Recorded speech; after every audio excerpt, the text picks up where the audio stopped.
What if I told you that the future of the 49ers hinges on one key player's contract negotiations?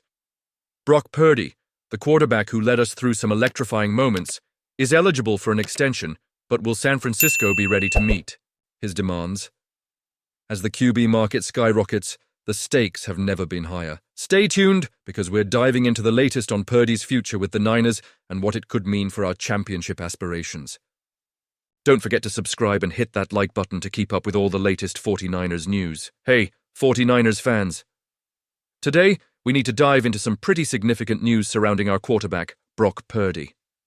As the season winds down, Purdy is eligible for an extension, and there's been a lot of chatter about what that might look like for the San Francisco 49ers. Just recently, a report from Charles Robinson at Yahoo Sports suggested that the team might actually be hesitant to give Purdy a top-of-the-market extension right now. I mean, it raises a lot of questions, doesn't it? Now, we all know how the quarterback market is booming lately. It seems like every week a new player is setting records and cashing in big time. Purdy has certainly shown flashes of brilliance, but after a stellar 2023 season, he's experienced some ups and downs in 2024, turning the ball over 15 times already. When you look at guys like Jordan Love and Trevor Lawrence, who landed massive contracts despite not having the same postseason success as Purdy, it makes you wonder where he fits in this landscape. Could Purdy be asking for something in the $55 million per year range? Or even higher, like Dak Prescott's impressive $60 million AAV? It's a tough spot. As a fan, I can't help but feel torn about this situation. If Purdy shoots for the stars and aims for those record-breaking numbers, the 49ers might hesitate to commit, especially considering that they could potentially franchise tag him in 2026. But here's the flip side. If Purdy and his camp take a more reasonable approach, maybe something around 4 years and $210 million with $100 million fully guaranteed, then we might actually see a deal come together. That's a significant payday for a 7th-round pick who's made less than $3 million in his first 3 years. It's hard to blame him for wanting to secure that financial future. Despite the recent inconsistencies, Purdy remains a QBR darling, ranking 7th in that metric after leading the league last season. It's worth noting that he's still putting up decent numbers, especially when you consider that key players like Brandon Ayuk and Christian McCaffrey have missed significant time. That's a tough situation for any quarterback. Yet, Purdy has stepped up his game as a runner, accumulating 323 yards and 5 touchdowns on the ground this season. This dual-threat ability is definitely something that can't be overlooked. Now, I understand that Purdy may not be the prototypical elite quarterback who can carry a team on his own. He might need more talent around him to thrive, but let's be real. Teams are often reluctant to let go of a promising QB, especially when they see the potential for success. The Niners' competitive window is wide open, and locking down our QB1 before the market skyrockets even further seems like a move worth considering. This isn't the same situation the Cowboys faced during Prescott's first extension talks, where they waited too long and let the market dictate terms. So, what do you think? Was this the best decision for the 49ers in terms of Purdy's future? I'm honestly a bit divided. On one hand, I really want to see Purdy get paid. He's earned it with his performance and leadership. On the other hand, I understand the team's reluctance to dive into a massive contract when they have other financial considerations on the horizon. Jauan Jennings has found himself in the spotlight this week, and not for the usual reasons.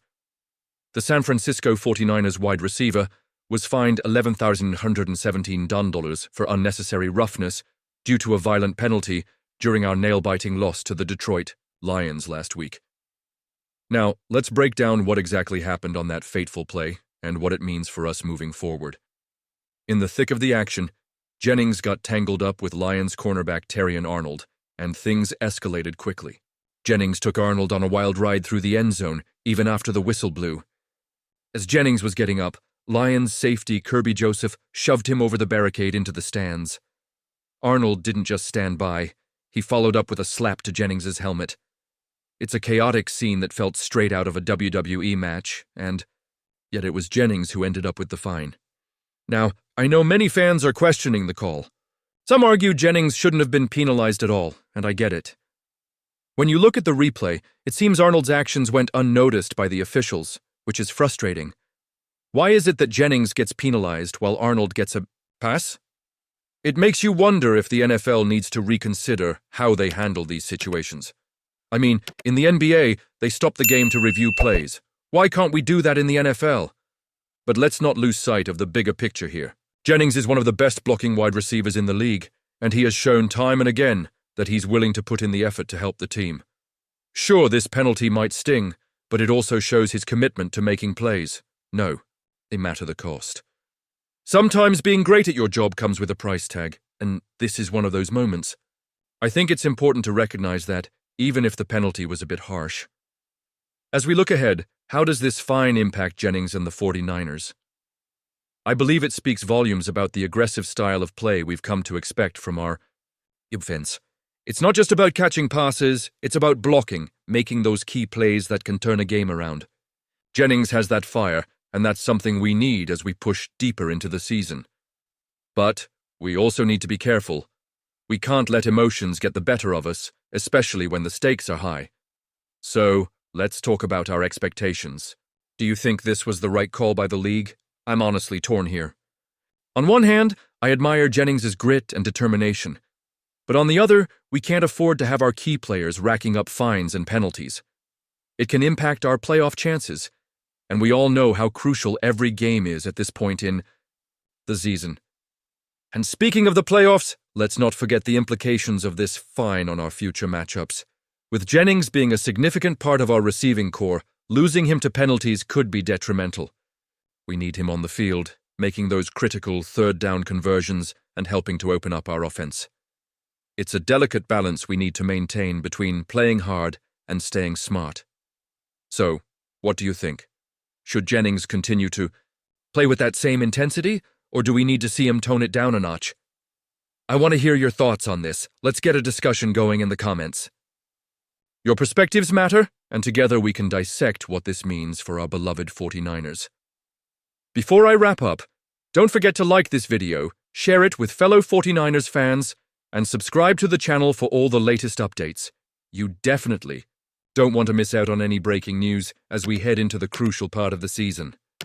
And remember to hit that notification bell so you're always in the loop. Let's keep the conversation going. And as always, go Niners.